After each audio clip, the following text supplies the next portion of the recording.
allegiance to the flag of the United States of America and to the republic for which it stands, one nation, under God, indivisible, with liberty and justice for all.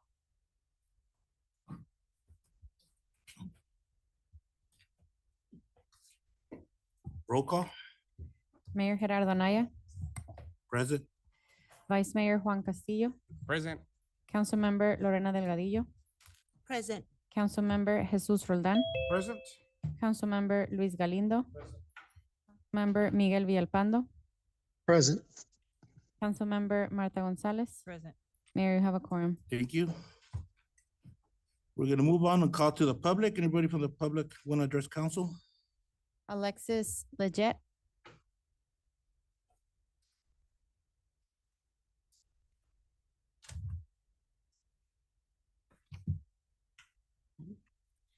Hello, Mayor and City Council. My name is Alexis Liggett, and I reside at 16500 South Avenue A, half in Somerton, Arizona.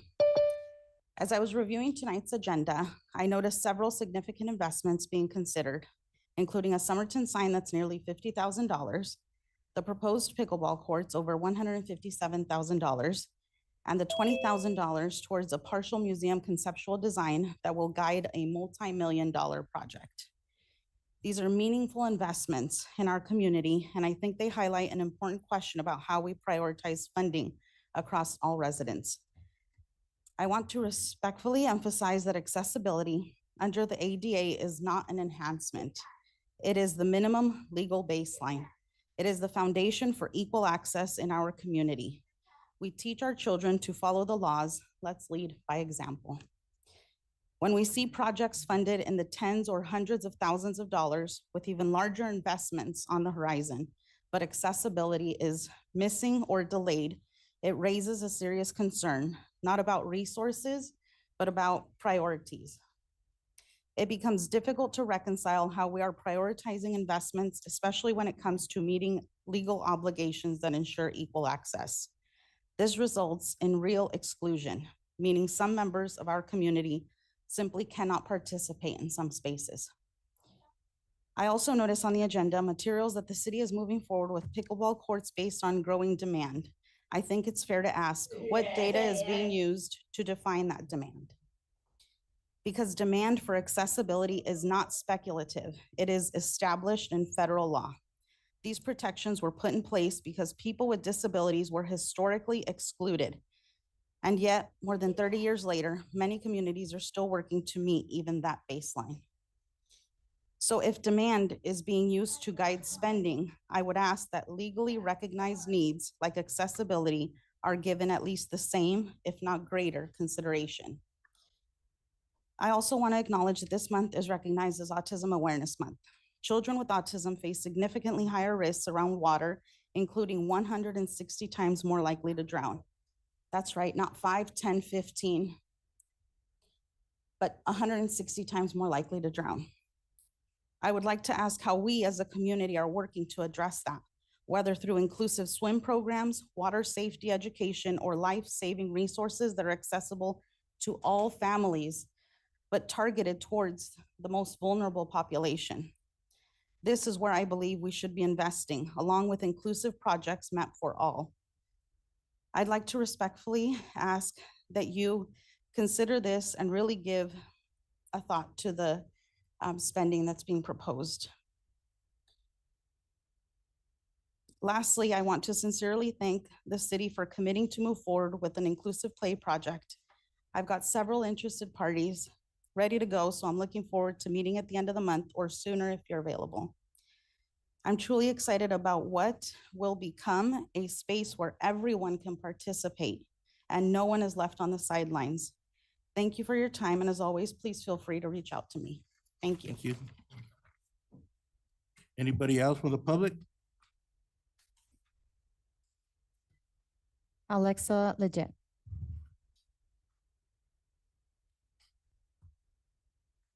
Hello, Somerton Mayor and City Council members. My name is Alexa Liggett, and I live at 16500 South Avenue A, half Somerton, Arizona. I'm glad we are building and growing Somerton, and I think we should make the things we already have accessible for people with disabilities too. And when we do have accessibility, everyone who has a disability uses a mobility device will come and see all of Arizona, of Somerton's amazing places. Having accessibility will also include people with disabilities, so we can all enjoy life together. Thank you so much for your time. Thank you. Anybody else from the public? There's none. We have two proclamations. The first one is sexual assault crime victims' rights.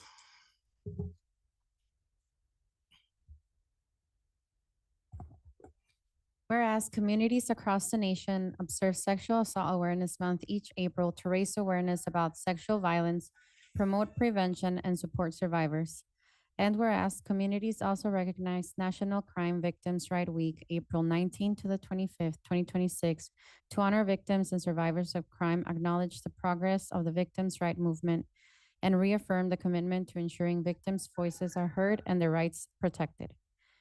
And whereas the 2026 National Crime Victims' Right Week theme, Listen, Act, Advocate, Protect Victims, Serve Communities, highlight the importance of listening to survivors, taking action to support them, and advocating for their rights and recovery. And whereas thousands of individuals across Arizona experience sexual assault and other violent crimes each year, with many incidents going unreported, demonstrating the continued need for awareness, prevention, and community support. And whereas local data from Yuma County reflect ongoing incidents of violent crime, including sexual assault, underscoring the importance of community awareness and coordinated support services for victims. And whereas the Somerton Police Department, along with advocacy organizations, medical professionals, and community partners, play a vital role in protecting victims, investigating crimes, and providing resources that support healing and justice. And whereas it is essential that communities work together to recognize the impact of crime, support victims and survivors, and promote efforts that prevent violence and strengthen protections for those affected. Now, therefore, I, Gerardo Anaya, Mayor of the City of Somerton, do hereby proclaim April 2026 as Sexual Assault Awareness Month and April 19 to the 25th, 2026 as National Crimes Victims' Right Week in the City of Somerton, Arizona, and urge all residents to listen, act, and advocate for survivors, support victims, and work together to prevent sexual violence and uphold the rights of all victims of crime. I'd like to invite Gabriela Sanchez and members of the Catholic Community Services Safe House to come up.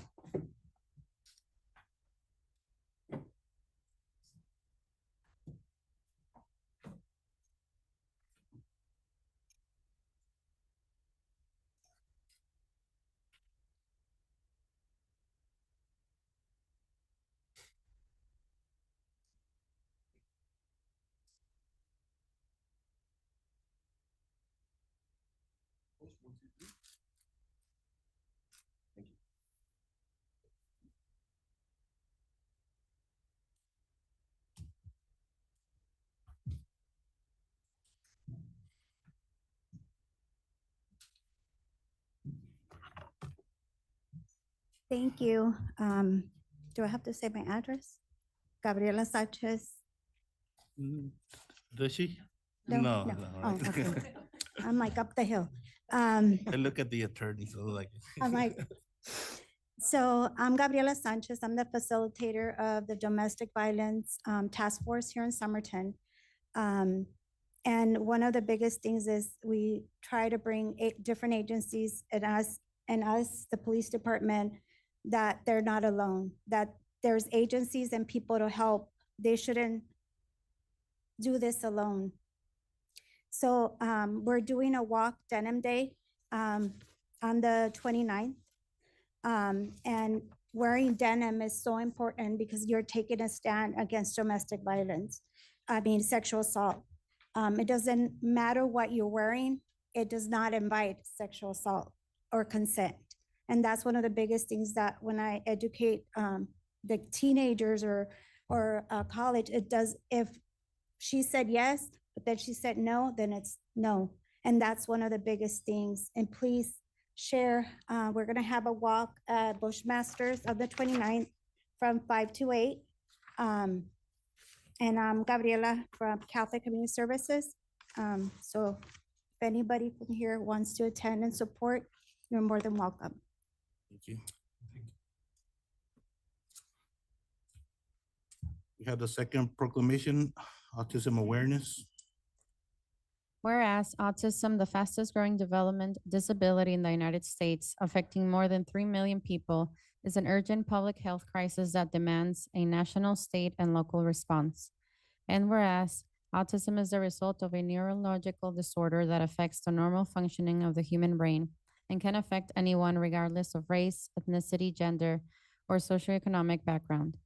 And whereas symptoms and characteristics of autism may present themselves in a variety of combinations and can result in significant lifelong impairment of individuals' ability to learn, develop healthy interactive behaviors, and understand verbal as well as nonverbal communication. And whereas as the effort to address autism continues, doctors, therapists, and educators can help persons with autism overcome and adjust to its challenges and provide early, accurate diagnosis and the resulting appropriate education, intervention, and therapy that are vital to future growth and development. And whereas all are encouraged to ensure that persons living with autism have access to the lifelong care and services needed to pursue the full measure of personal happiness and achieve their greatest potential. And whereas the city of Somerton is honored to take part in the annual observance of Autism Awareness Month in the hope that it will lead to a better understanding of this disorder.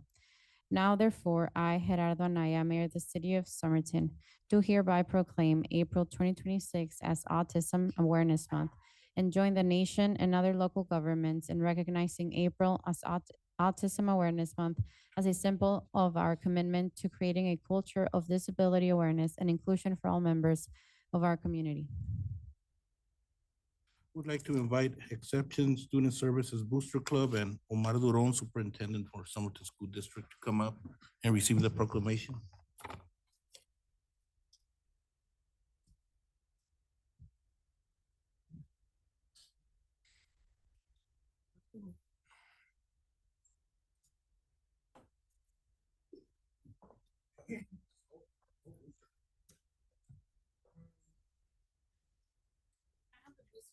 Any from the Booster Club come up?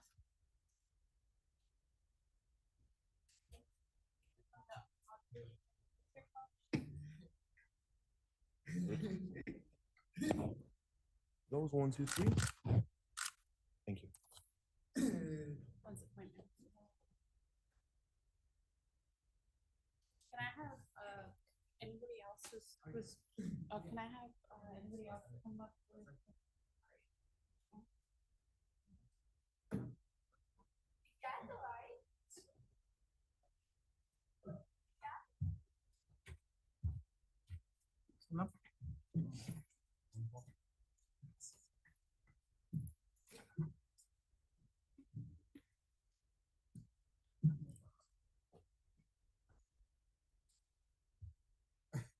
Can I have these plates on this side?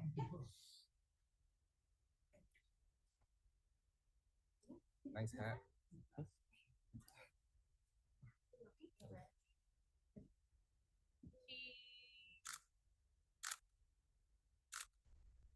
Thank you. Make sure the hat comes out.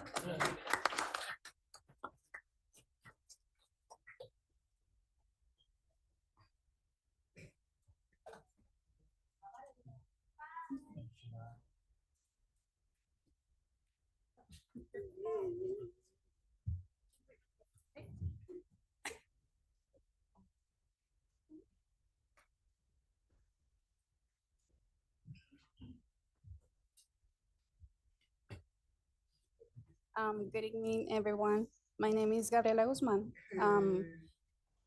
And I'm here representing ESS Booster Club and many families in our community. First, thank you for inviting us to be part of Autism Awareness. Our Booster Club was created by 7 moms who came together with one goal: to support our children in schools and in our community. For our families, autism is part of every day. It comes with challenges, learning,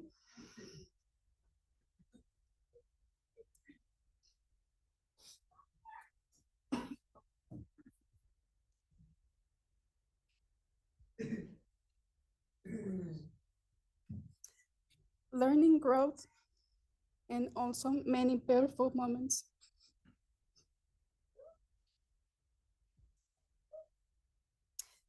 And while it's true that for us, Autism Awareness is not just April 2nd, we truly appreciate the openness and support then that the city and this community are showing to all children.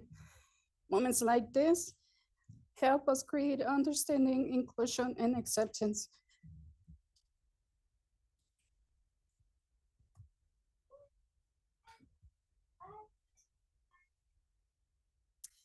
And that makes a real difference in the lives of our families. On behalf of the ESS Booster Club and the families we represent, thank you for giving us a voice and standing with our children. Thank you. Thank you. Thank you. Good evening, Mayor and council members. Thank you for having us. It is a pleasure to be here representing the Somerton School District in such an honorable day. I just want to express my gratitude to the support of the city, to the support of everyone who's involved in our ESS departments, and also this amazing group of moms came to me with an idea, the energy, the enthusiasm to be advocates for their own children. And I got really excited. And so I've been meeting with them regularly, listening to them. And out of those conversations, we've had amazing events, workshops that we plan, and many things that we have planned out for our students in our district and in our community. So thank you so much. I just wanted to express my gratitude to everyone. Thank you. Thank you. Thank you.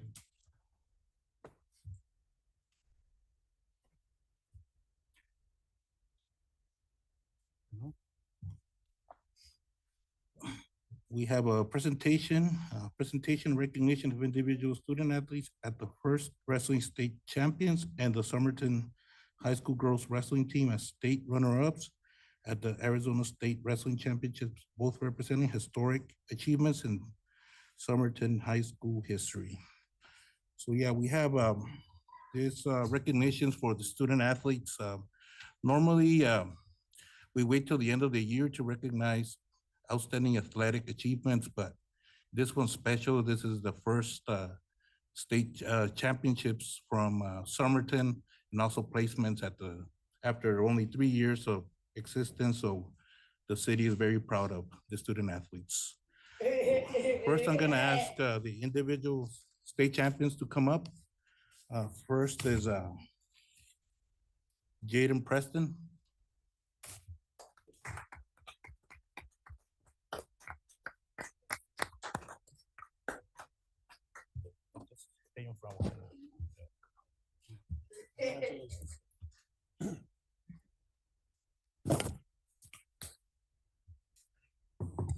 Kenny Garcia.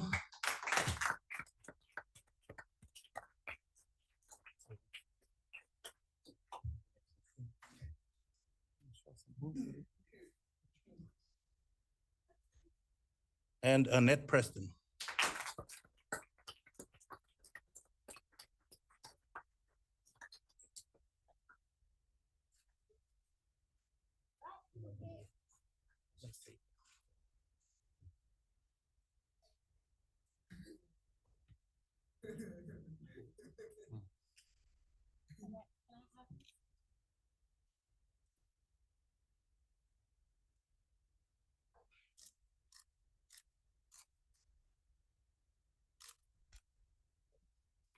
Mayor, you have a little gift for them? Yes.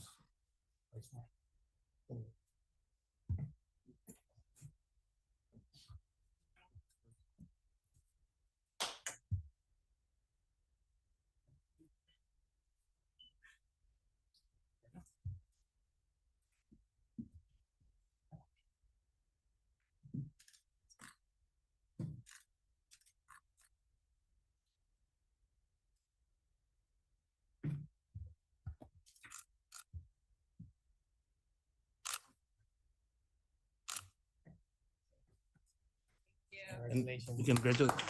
I'm gonna ask Annette to stay here. Annette. And I would like to call the ladies. won their sectional, so that was the first banner they're gonna hang on the gym, and also they were runner-ups at the state. So I'm gonna call them up.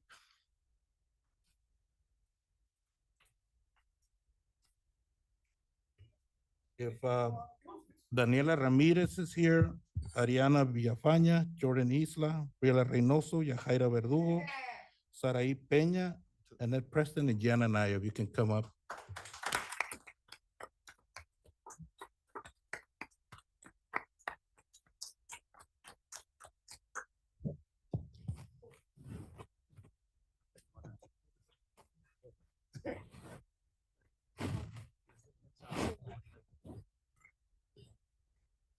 And also the coaches.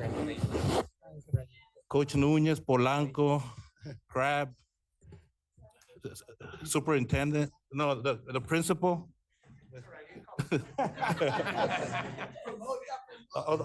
And Coach Isla too. And if I miss anybody from the high school, come up.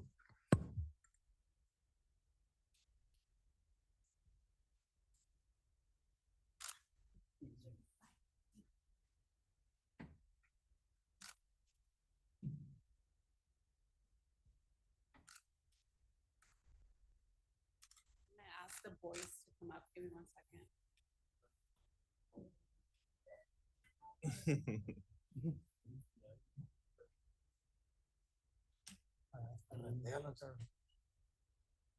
They left. Oh,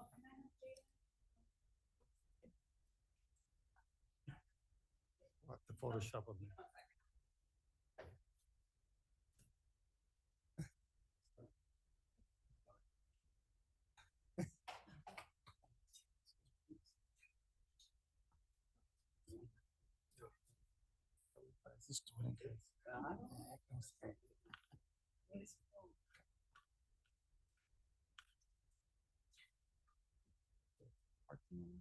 He left. So we'll just take one final picture. We'll take one like this and one with the Toro sign. Okay. We'll Photoshop him.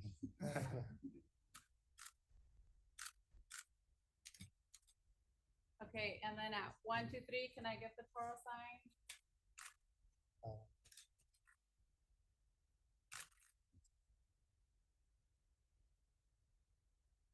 Thank you.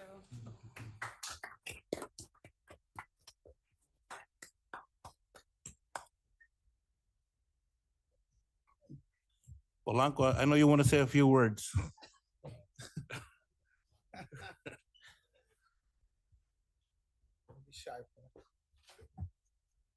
Amongst my peers is the only time you'll see me shy. I'm super proud of the team we put together. It's been a long, tough road. Some of these girls have been wrestling since middle school. And we've been able to have a great group of just kids in general. I'm not from the Somerton community, but I fell in love with the community. And I've been here almost 10 years. And I'm super proud to represent Somerton and its legacy.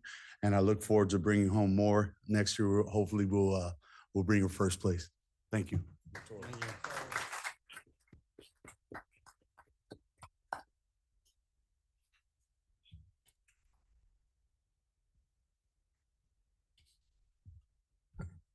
Anybody else want to say a few words? If not, I'll move on. He doesn't like to speak. Go. What's he get? I got it. What Coach Polanco said. No, probably gonna repeat what he's saying. Amazing job by the ladies and the guys for being such a young program. It's just a testament of the hard work they do. You know, they come in and they put in the work and they do it consistently.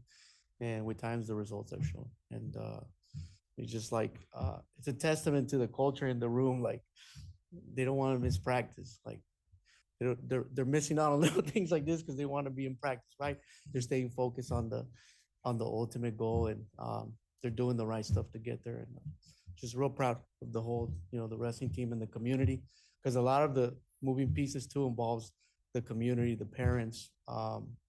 And without those, then the opportunities for the kids are more restricted and harder to get where they want to be at. So real great job by the whole community in general, the parents and the kids and everybody. So real proud of the whole moving pieces. Thank you.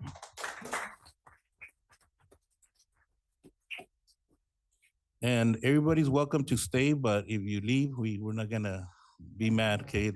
We have a long meeting. We have at least an hour and a half.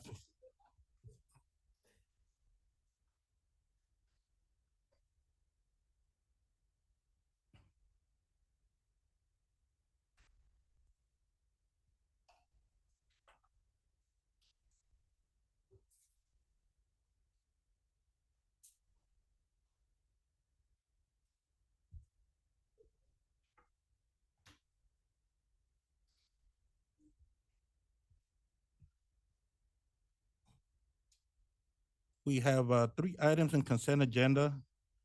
Approval of the purchase and authorization of Commons Construction of City of Somerton, welcome sign CNS Signs in the amount of $49,945.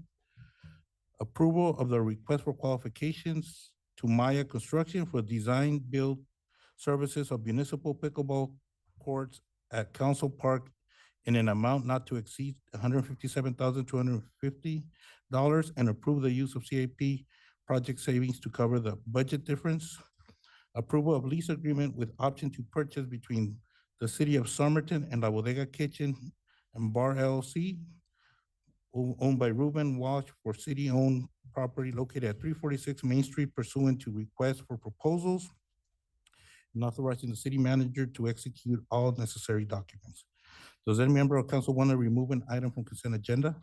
Mayor, I would like to remove 7.2 for discussion. Okay, 7.2 is removed. Any other item? Is there a motion?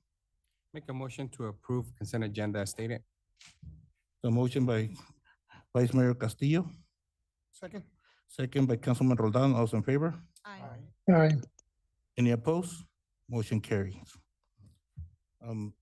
So this one, do we discuss it right away, or can it be done? Or can it be down to the end of the line? It's up to you, Mayor, Okay. wherever you prefer. So we're gonna discuss this later on. The first one, we're gonna move on to new business.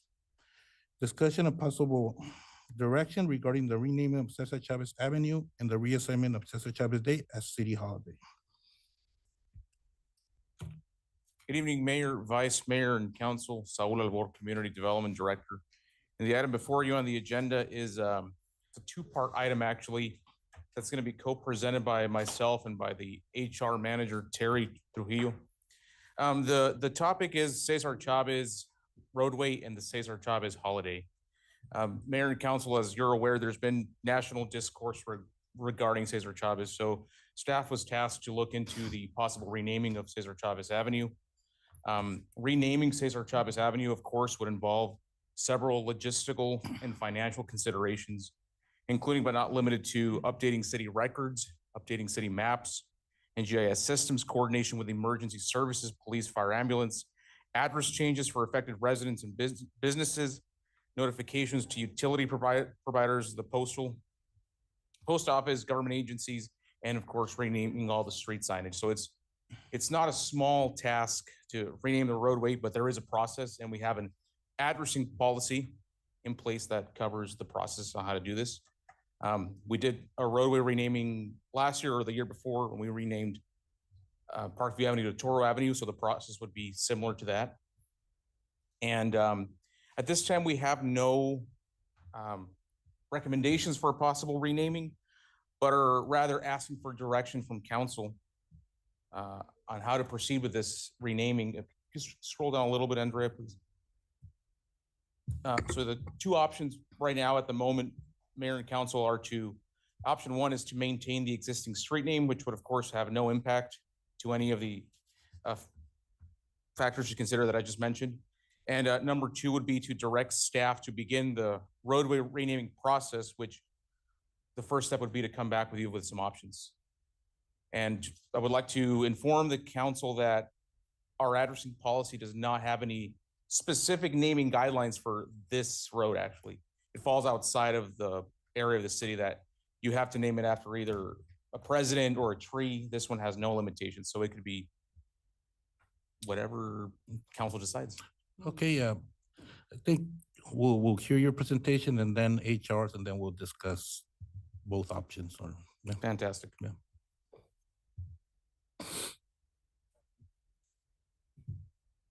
Good evening, Mayor, Vice Mayor, members of City Council, Terry Trujillo, HR Manager.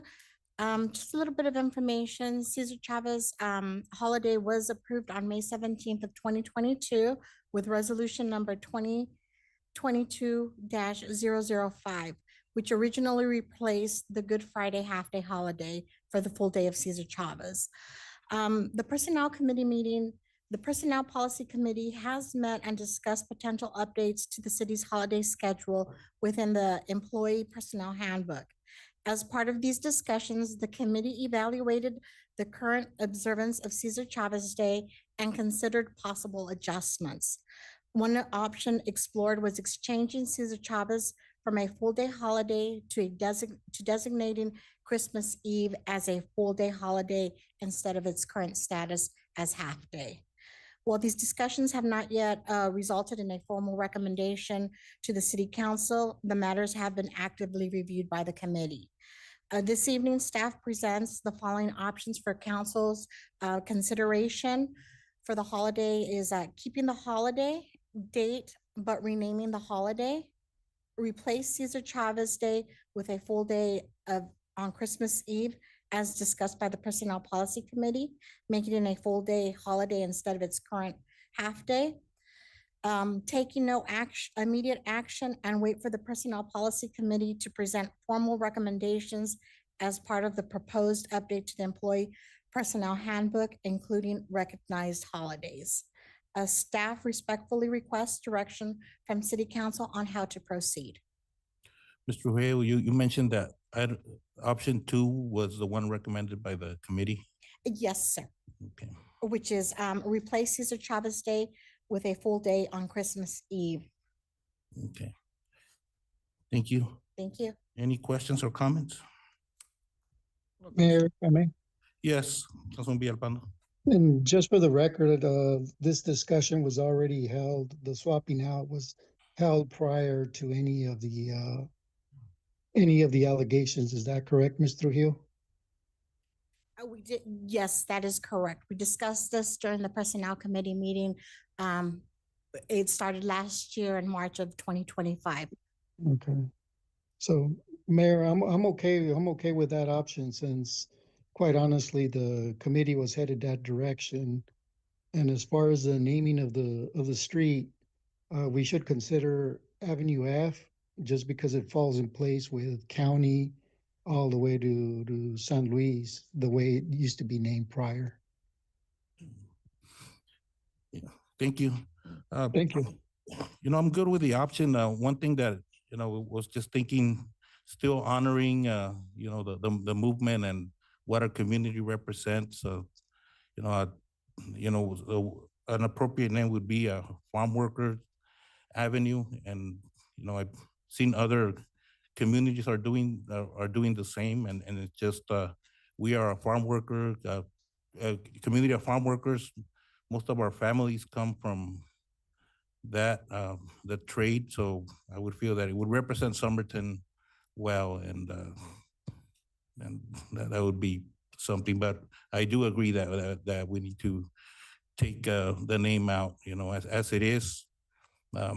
Council knows that I've always have my reservations of naming stuff after people, you know, unless you die in the line of duty, that's probably something that we'll consider, but just naming something after people is just something that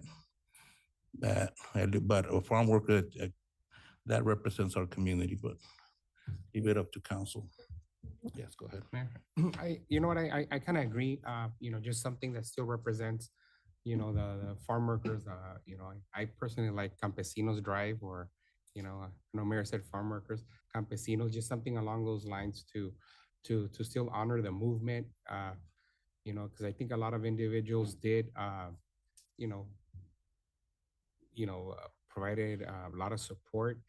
And it did change, the course of history when it comes to agriculture and everything. So I feel naming it something that still honors the movement would be adequate.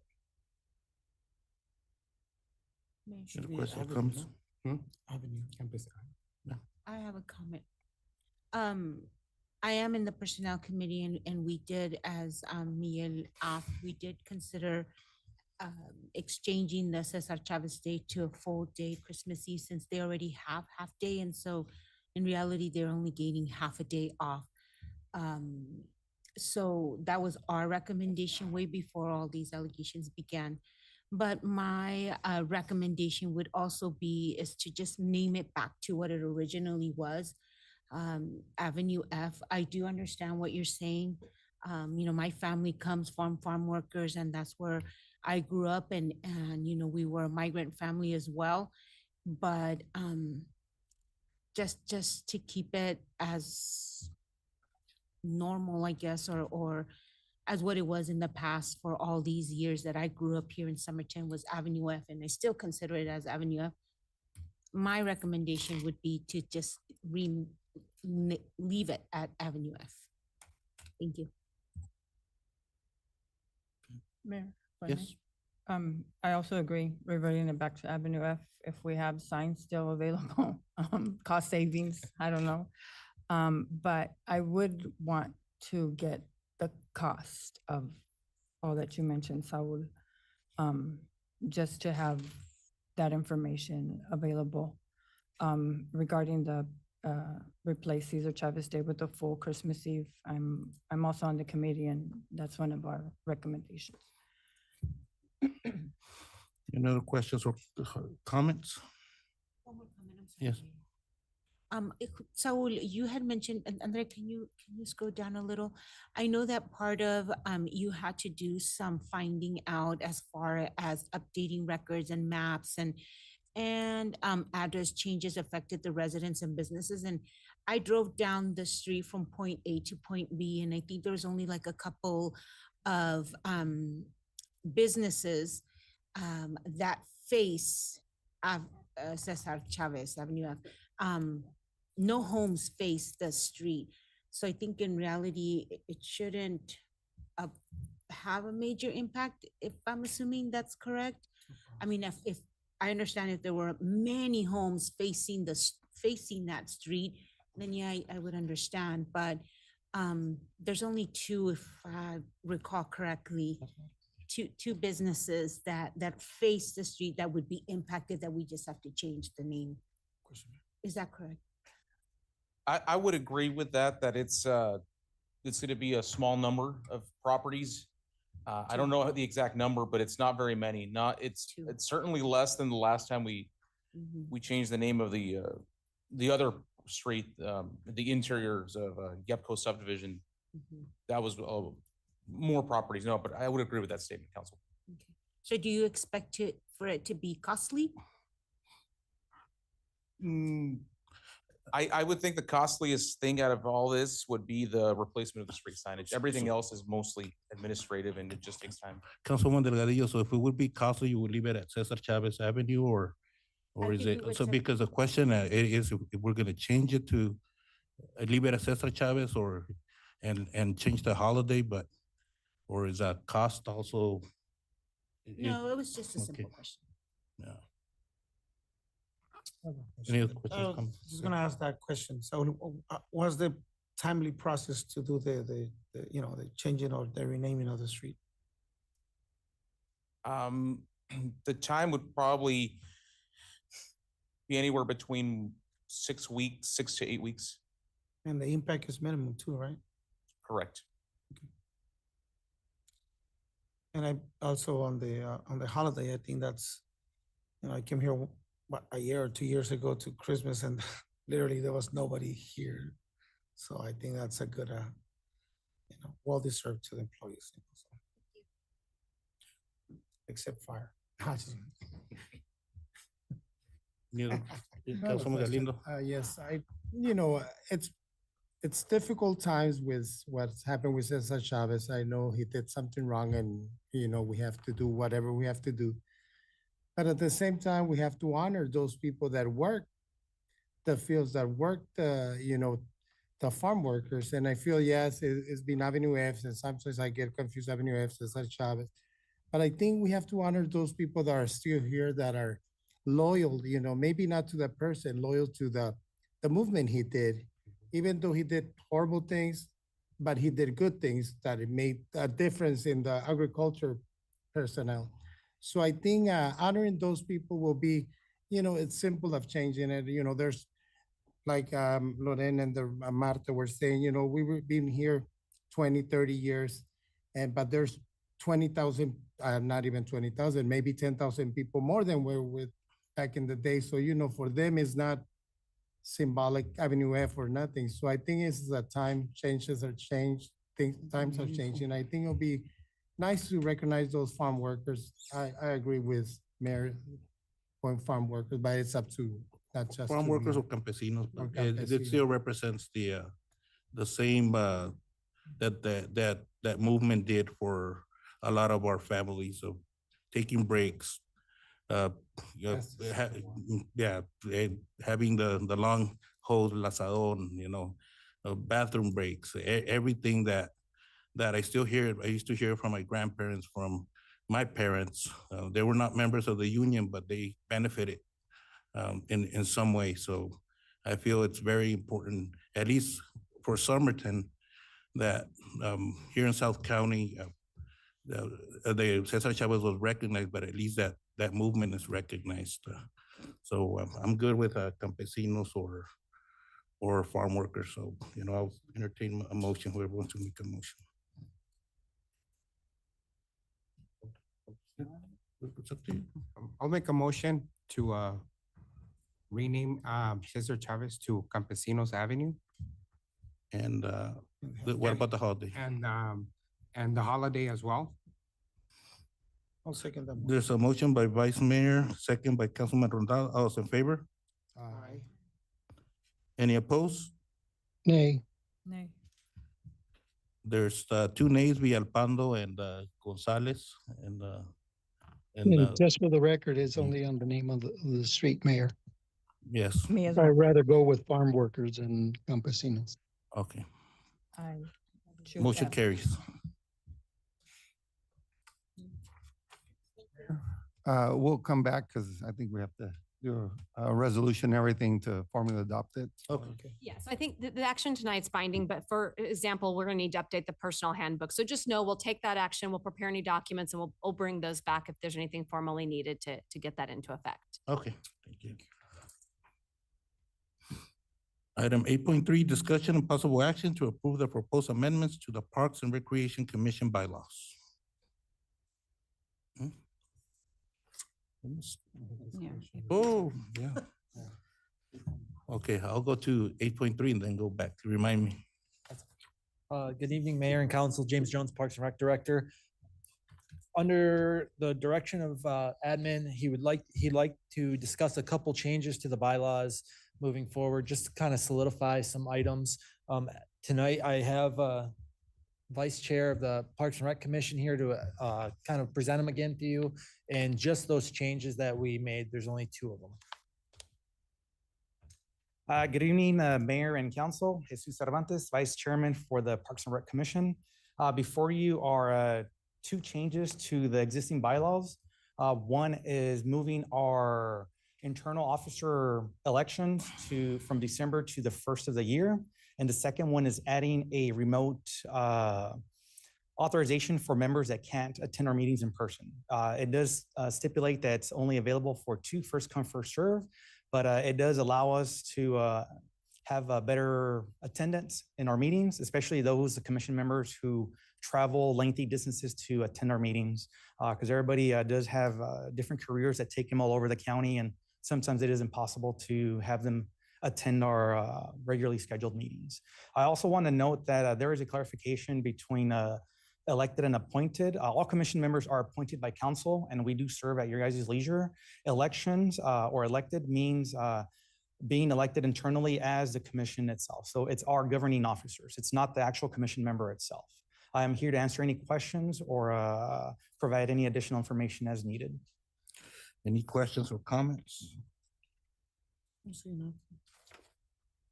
No. Is there a motion? So move, Mayor. So motion by Councilman Villalpando, Second, Mayor.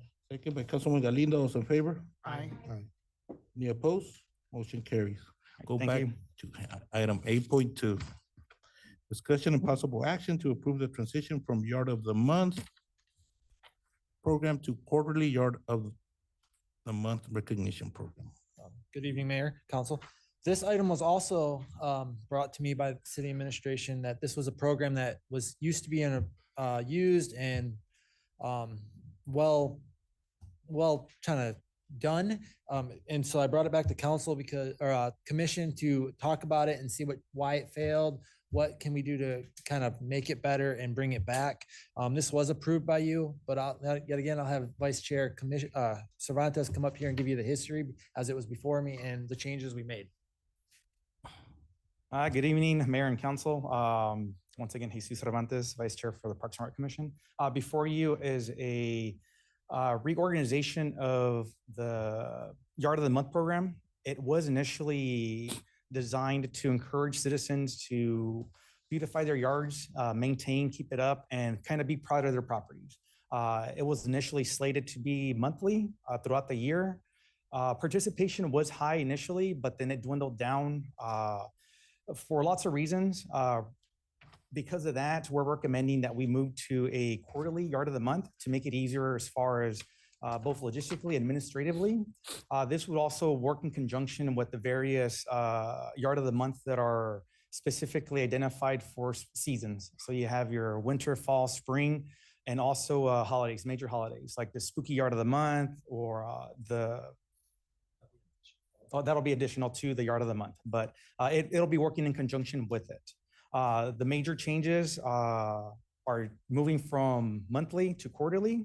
Everything else remains the same as far as the requirements, keeping your yard clean, maintained during the duration of it being Yard of the Month, the recognition, and selection as well. So the only thing changing is the duration of the Yard of the Month, going from monthly to quarterly. And I'm open for any questions or feedback needed. Any questions or comments?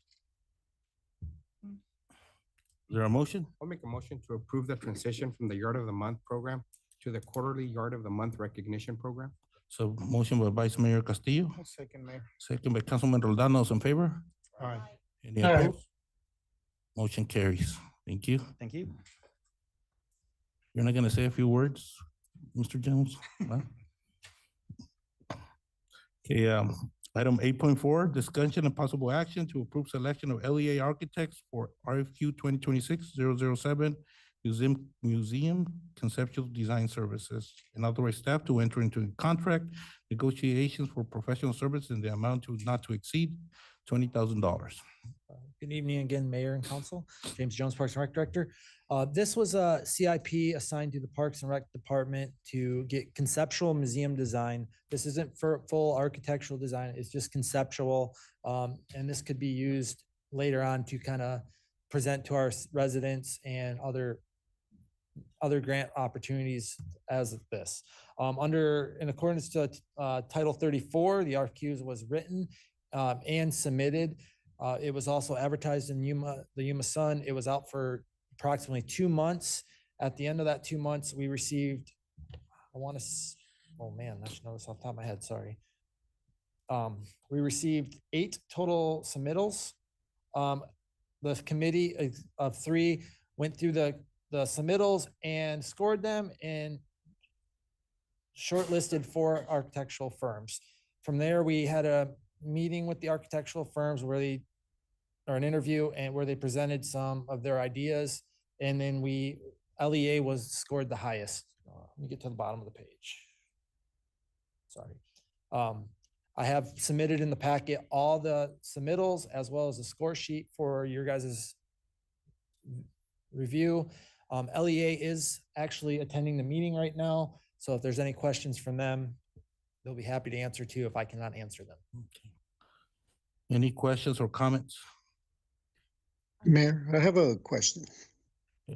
Councilman Villalpando, then, James, are you looking to retrofit the actual existing building, or is there, what's the architectural concept going to entail? Is it a new buildings or? The What RFP went out, exactly? the RFP went out as those structures that are there, the old pool hall, the jail structure as part of the museum, but there's also some advanced architectural design and building that will need to happen within that space that is currently used as a public works parking lot. So it's kind of that whole area with possibility of expansion if there's a parking lot needed or things like that. So it's that whole area. It's not just those two buildings. So is it additional square footage? That's what I'm trying to inquire, whether it's going Yes. to be additional buildings. Yes, there will be some additional multi-use, not just museum buildings is our vision, if that's council's direction.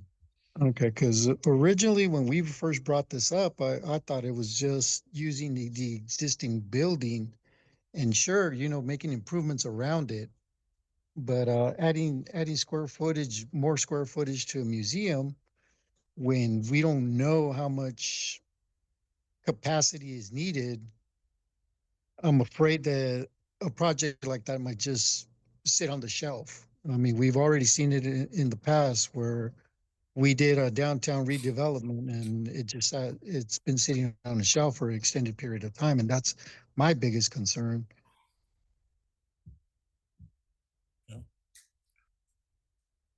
Councilman. Mayor, James, $20,000 it's a lot for conceptual design in my opinion. And I know it's going to take like a lot of designing and figuring things out, but what is your timeline? I mean, we're going to pay $20,000 for a drawing, basically. Am I correct? Conceptual design, there's a lot to a conceptual design. There's a 3D image, there's all that. So But it's a drawing. $20,000, we're looking at maybe 20% of the whole conceptual design. It's the $20,000 we're paying these architects is for a drawing. Mhm. So what is your timeline? So let's say council says, okay, James, here's $20,000. We're going to pay for the conceptual design. What is your timeline for us to have a museum? So when I talk to them, like I said, this is construction, this is concept design. This is not the brick and mortar plans. This is none of this, just the conceptual drawing, as you stated. They have said that they could work with that. They could work with us to get that done this fiscal year. Okay. And I want to express my concern because, we've been taking the tours around, the departments, and there's a conceptual design of the yard back over there by wastewater. And that conceptual design was done in 2015, if I'm not mistaken. And we're in 2026. And so nothing was ever done. So those $20,000 that we're going to pay, if approved by council for the conceptual design, we need to come up with another $1 million to make our museum come a reality, more or less. That would be something that I have to talk to the company about. I mean, right now we're gonna go into negotiations. They may come back with other information like, no, it's gonna be this. I mean, that's something we can explore in the future if that's your direction, Okay. to talk to them and figure out what the whole cost is. Okay, because I did see, I read through the whole entire packet, and Andrea, I don't even know what page number it was, but it had a timeline like what first month, month 2, month 3, and then when it got to 12 months, it was an arrow. What page was it? 170, page 170. Right, there you go. So where it says construction documents and then final documents, what is construction documents? So that would be shovel ready, ready Okay. for RFP. So we're at month 1. Mhm. So you're telling me that hopefully in month 6, which would be December, we're gonna be shovel ready and So you got to remember, we're going $20,000. We may get 20% of this whole 12-month cycle for $20,000. You may get 2 months. That's where I got to work with the firm to see where we can go with that money. It's not going to give us the 12 months. Is not going to the $20,000 is not going to cover all the way to the design, delivery, and shovel ready. Mayor, if I may? Yes. I know that cost-wise, it seems like a lot of money. When we've done our park projects and the different things, some of those projects, are $500,000, 450,000. So those are, yes, there's a cost to them to begin the project to move forward. One of the goals is to try to move these projects forward so that we're shovel ready for grants. Councilwoman, when that will be, it'll take longer if we don't move forward with these projects and get them shovel ready. Our grant writer and the different people that we're working with, they say if it's not shovel ready, we can't apply. So we're trying to move towards that. Because if it's not ready, then there's no application, there's no funding opportunity. But again, we'll leave that up to all of your decisions. thank you. Yeah, and this is one of those projects that it has been even before Louis was here, maybe 6, 7 years working with the Historical Society and trying to come up, with some conceptual plan. But I agree with Councilman Villalpando when we haven't really discussed the scope of work here. So I think LEA should be aware that maybe council's not looking to have a full-fledged multi-million-dollar building, but maybe it can be part of the conceptual design. But at least when we started this project, it was gonna be a minimum investment in upgrading that facility and starting small. But if the idea is to have a multi-use building, that's probably something that we need to have conversations with council as far as what the scope of work is, having more input. But I think when this was presented, my initial thought until I saw this was that it was going to be a smaller project, upgrading the old pool area and just starting that way. That was what all those conversations have been over the past years. Yes, Councilwoman. Just as well a comment, like Councilwoman Delgadillo said, I am concerned about, the cost, and I did go through the 400 pages that were presented. We do need a timeline. I agree with the mayor that as far as I remember, it was only what we had in place, that there's many drawings on there, one that has past, present, and future. And those are huge projects, and I don't think we're at that level yet, and it's going to be a huge cost to the city. But I do agree with, setting a timeline. Those $20,000 can easily be used for other projects, but that's just my opinion. Vice Mayor? You know what, I think for me, I mean, as I'm seeing this, I mean, I think this is just the first step of us wanting to do something that it was agreed upon, years back. I mean, I understand the $20,000. I mean, it is a lot, but I mean, but to me, I'm seeing it like it is the first step, and it'll put us in a better position for those grants to be shovel ready. I mean, we do have a nexus that's helping us with all of these, and my thinking is, what if we miss an opportunity? I mean, if this is the direction, something that we want for the future, that we all agree, that council agreed in the past. Yeah, I agree with having like a timeline, having kind of like a tentative plan, but the funding is important. And if we don't have, we might lose an opportunity on other available fundings by not moving forward for something like this. So, I mean, to me, yes, I get it. It's 20,000, but I mean, it is the first step of something that we agreed upon in the past. I mean, I don't foresee it sitting there for 10 years or 5 years. I mean, I don't think that would be the case. Like, as I will state, that'll become from you guys' direction in the Yeah. future. You know, my concern is 20,000, but it's just part of the whole project, like the timeline was mentioned. And I feel before we negotiate, you know, a final cost on this, then we should probably have a work session with council and see what our direction is. We haven't really explored this. Like I said, we're just gonna remodel that building. We were thinking of 20,000.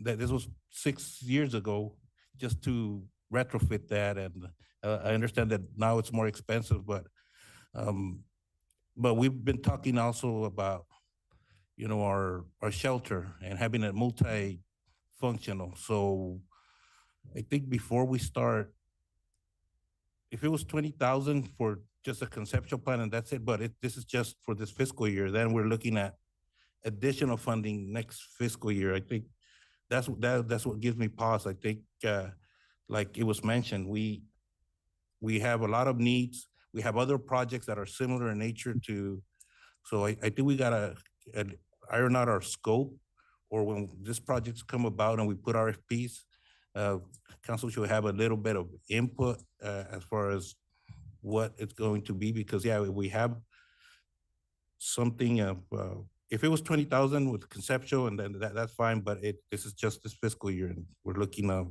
at what, $200,000 for the total? Probably a lot more than that. I do want to point out, the design. yeah, asking. it'll probably, for the full design, it'll be a lot more than $200,000. Yeah. But I do want to point out that this is an RFQ.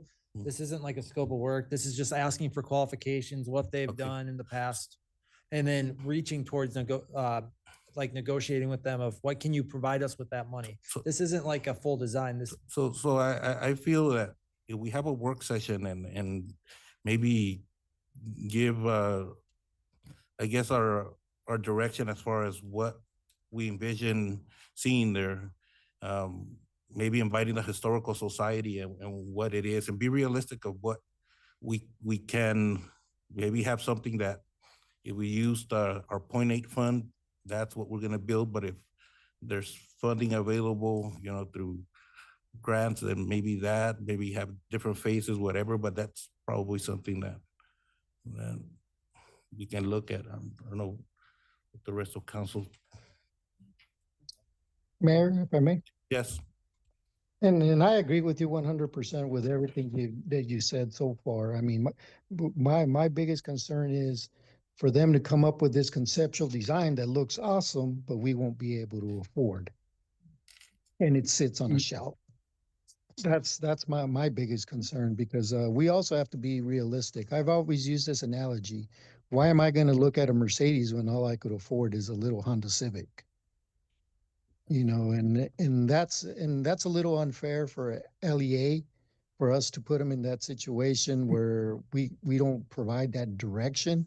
So I agree with you that we need to sit down and discuss either with LEA, the Historical Society, us, whomever we need to bring to the table to actually see what we could afford and what we're looking for.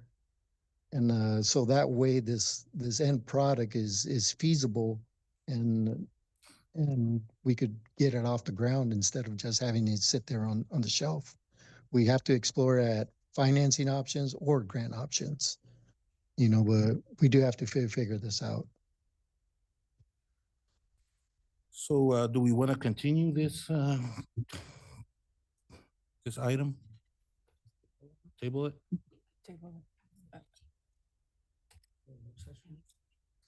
Okay. Table it, let's have a work session, maybe. Yeah.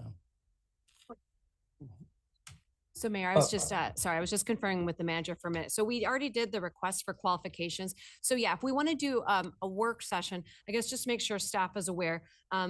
I think at this point, we could continue this and keep, so we don't have to necessarily reissue the RFQ. That's that qualification-based process when you're doing building and construction. So if you're not necessarily, we don't necessarily need to reject anyone. If you want to get more conversation, we'll just let the architects know we're going to have a little more internal discussion. And then depending on your direction, you know, we could always decide if you want to reject it later or you want to accept it and then authorize us to go negotiate a contract. Just because with architects, engineers, it's really a two-step process. First is getting the qualifications. It's not based on numbers. It's just the qualified architect and then negotiating a cost. So if I'm hearing you correctly, we won't reject them now. We'll just let them know we kind of need to hit pause, get more information from council, and then you can decide later if you want to authorize contract negotiations or not. Does that sound right? Yes. Okay. So do we need a motion to continue this item or? I'd recommend a motion to continue then. I would like to make a motion to table this item for further. Continue, no? Continue this item for further discussion with what the mayor had mentioned with the society and council. Mayor and council, I'm sorry. I wonder if this is Lance Enyart with LEA Architects. I wonder if I might just offer a few thoughts based on the way the conversation has gone this evening, if that's okay.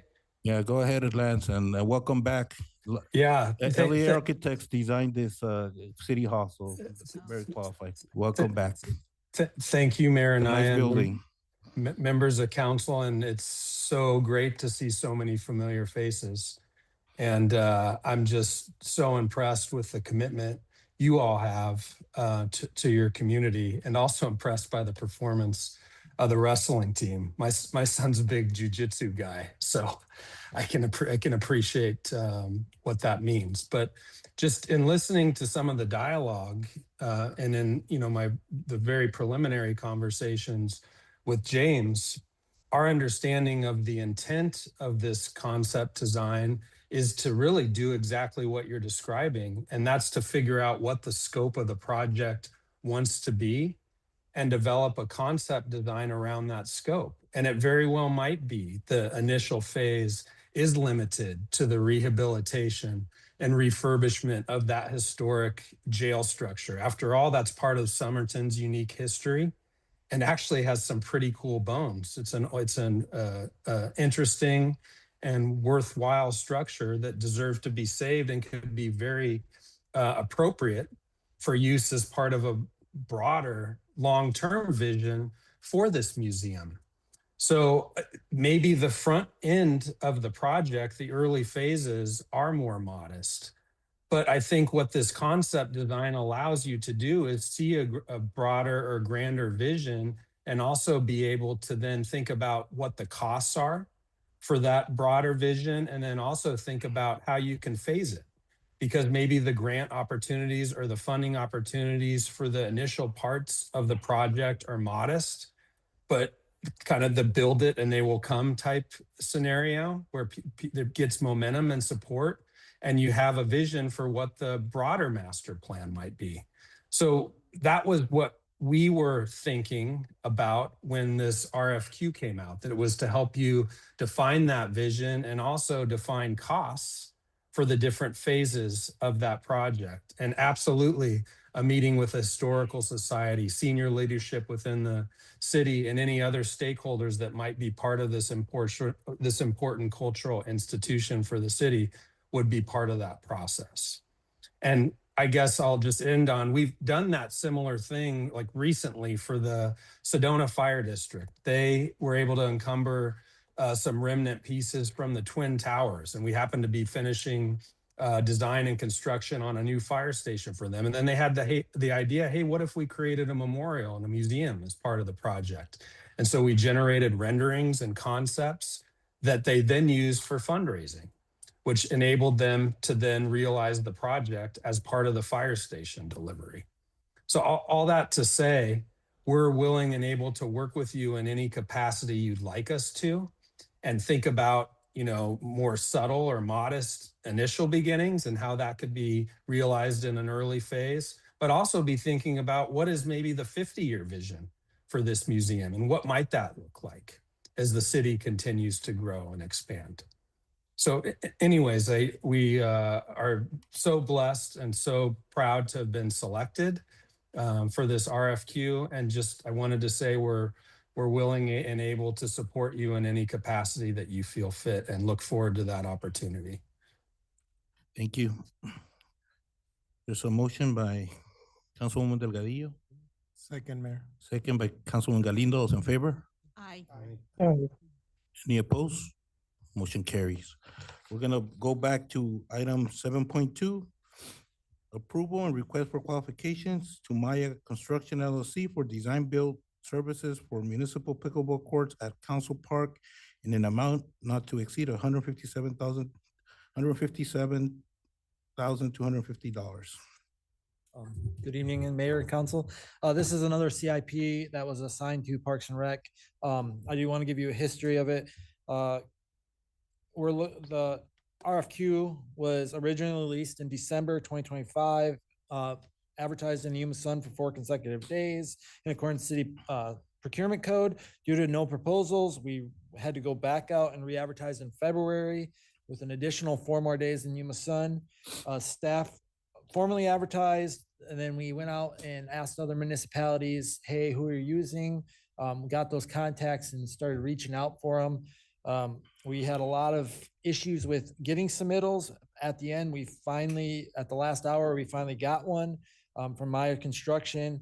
And in that RFQ packet, they also enlisted a price, like an initial price. So we got kind of the RFQ. Yeah, we've done these before. This is our qualifications, how many we've done. Here's our,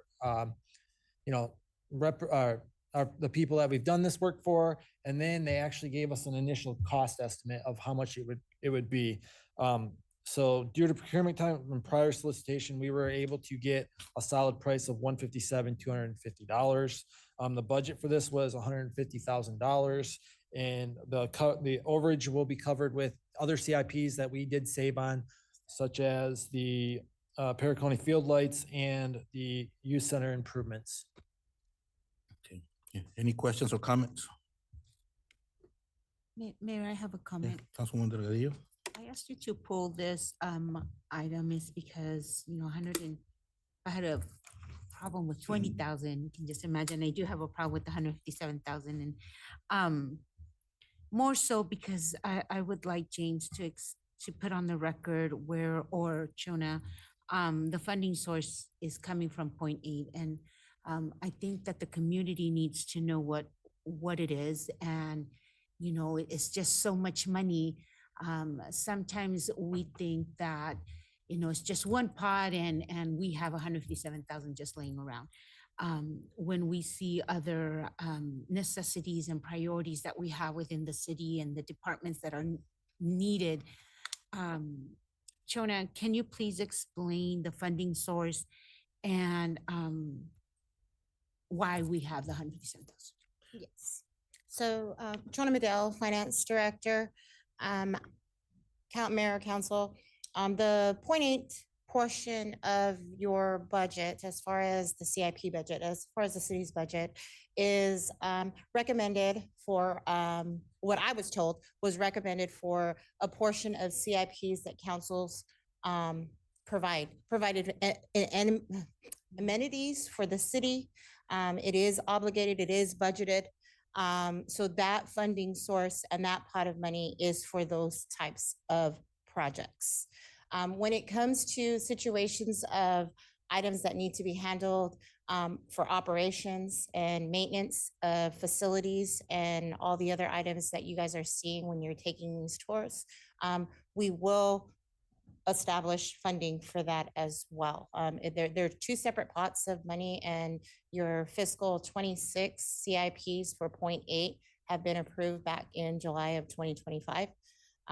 So those are already allocated, and coming into the 4th quarter of fiscal 26 and basically just trying to change those might be a little difficult, but I mean, it's up to council's direction and how they want to move forward. Thank you, Shona. Yeah. Mayor, yes, and I think probably Councilman Villalpando, Councilman Galindo, and myself were in council back then when we established the 0.8, and maybe Councilman Villalpando, you want to explain a little bit on it? Yeah, I'll touch bases on it because we were, I guess, me being the oldest guy of the group and being there the longest. What happened? It was about to the .8 was supposed to sunset, and the determination back then by council was made that we would keep it only if we could use it for projects that the community would have access to. And so that meant like the splash pads, which we've done, just a bunch of various projects.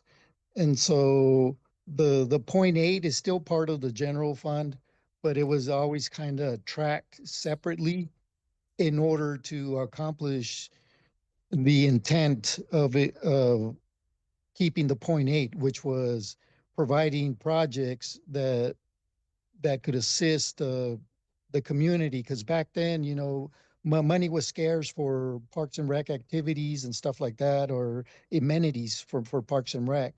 And so it came about that the .8 would be able to subsidize projects, and so that's why we kept the .8, and thus we have the $150,000 in order to be able to accomplish this project. And so, but for the rest of council, I did have the opportunity to speak to Louis and voice a concern as far as the project is concerned, Mayor. And that was the surfacing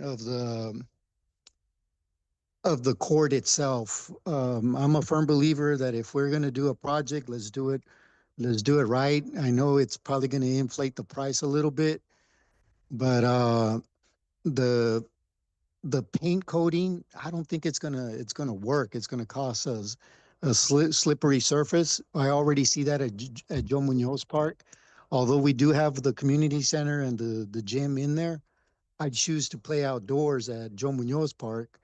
And I was there as recent as yesterday, and the surface is really slippery due to the dust particles. And so if we are gonna proceed with these courts, I do suggest that they look at resurfacing and probably, I know Cocopa Casino, I mean Cocopa RV has some really nice courts, and so if they're going to do it, they might as well do it right. I mean, for me, I'm not a pickleball enthusiast. I don't play it, but I do see how busy and how much use they get out of those pickleball courts. So if that's something that the community needs, so be it. You're gonna have more free time come November, so maybe you take it on. No, I'm planning The- on the- hopefully, if you guys have me, being part of the Parks and Rec Commission and planning and zoning. I still want to stay active within the city. Yeah. That's if you guys have me, are willing to have me. Any other questions or comments? I have a question. I'm sorry. I have a question, Mayor.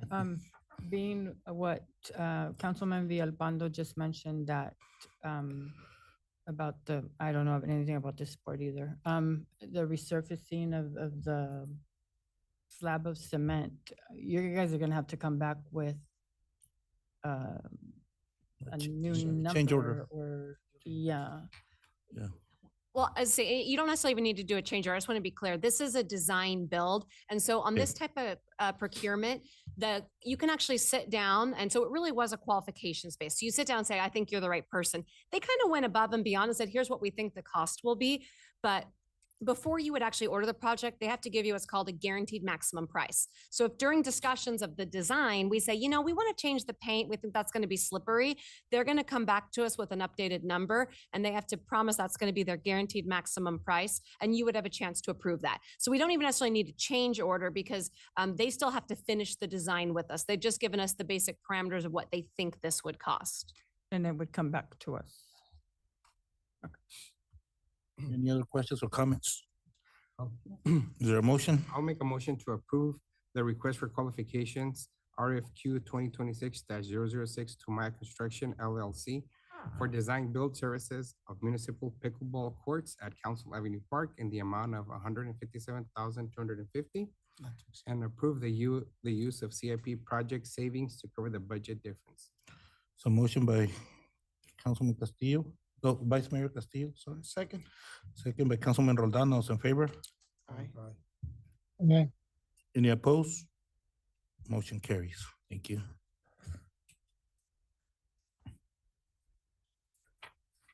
Summer current events. Good evening, Mayor. James Jones. We don't want to hear you. Better be good. Mayor and Council, James Jones, Parks and Rec Director. We have 3 current events for you. Arbor Day Plant a Tree event will be April 24th at 9 a.m. We have the YEPTEC and some of the elementary schools to join us. It'll be at Council Park. De La Nino will be April 25th at Council Park. And then I also want to point out that the ADA audit public forum will be April 30th at 2:30 and 6 o'clock. That is for our residents to give us what they would like to see us do on the ADA side of things. We are having that audit, so we should have that finished up by the end of this fiscal year. Thank you. Mayor. Thank you. Councilman Villalpando. I don't have anything, Mayor. Thank you. Councilwoman Gonzalez. I have just a question for James. Well, 2 questions actually. Dia del Niño, what time does it start? I'm sorry. It starts at 8 to 12. To 12, and it's at council, right? It's at council, yes. And another question, I read the report that was sent, I think today or yesterday, I don't remember, Public Works and Parks. They said, and the report said you guys sent to Louis and then he sent to us. On your updates, when we did the tours, that room back in, I know it's clean, thank you. I didn't see a note on the progress of it. Where are you with the AC and? So the new mini split is installed. We have cleaned it out. We have repainted the walls and filled in the cracks. We are installing the window to the shop area so we can see through there. That's we're installing that tomorrow. What's left is we're gonna paint the floor with that thing. We're gonna move the fridge in there, move some other things.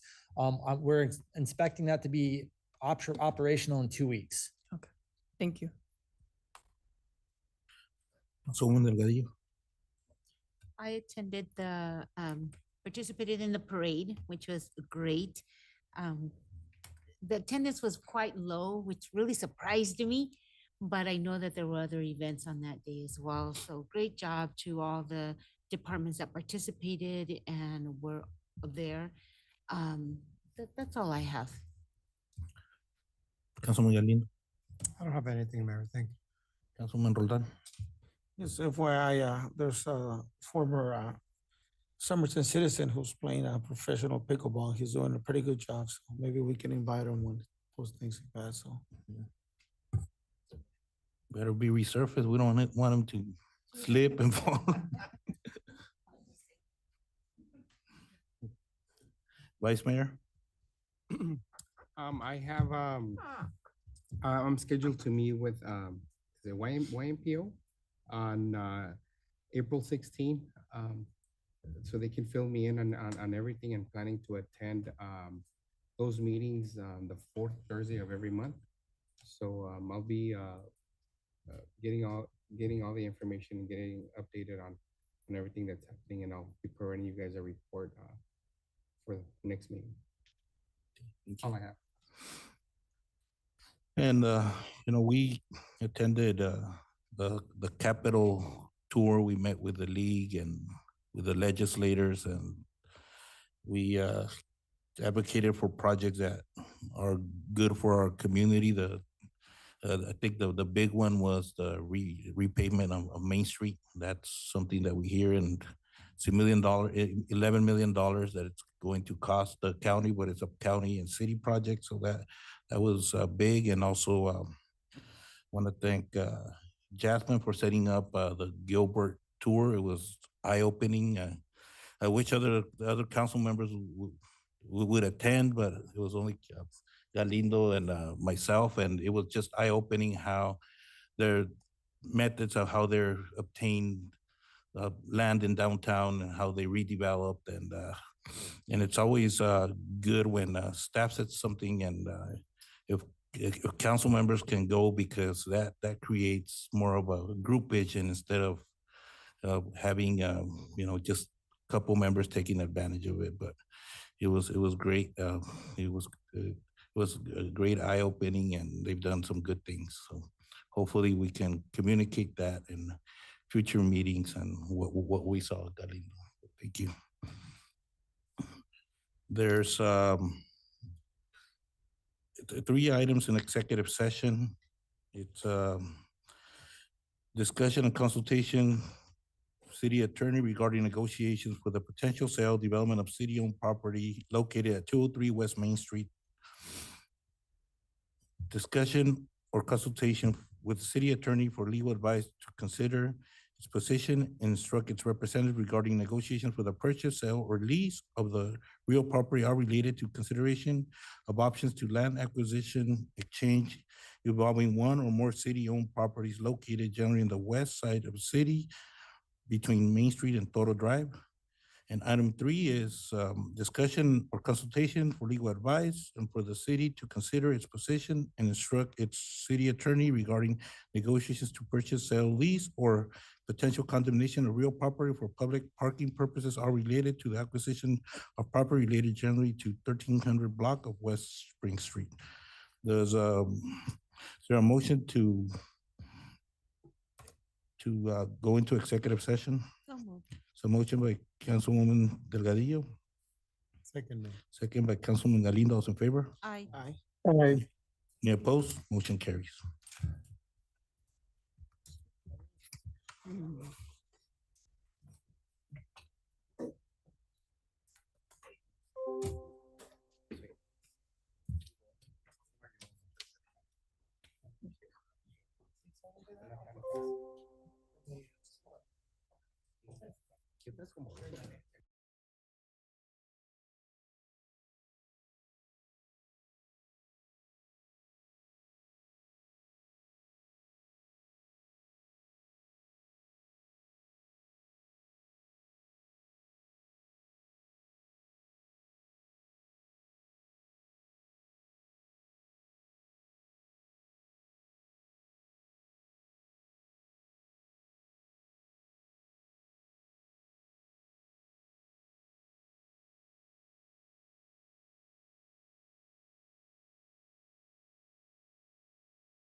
Is there a motion to exit executive session? Make a motion to exit. Second. Motion by Vice Mayor Castillo, second by Councilman Roldado. Those in favor? Aye. Any opposed? Motion carries. It's 9:26. Meeting's adjourned. Oh, quería ir a London en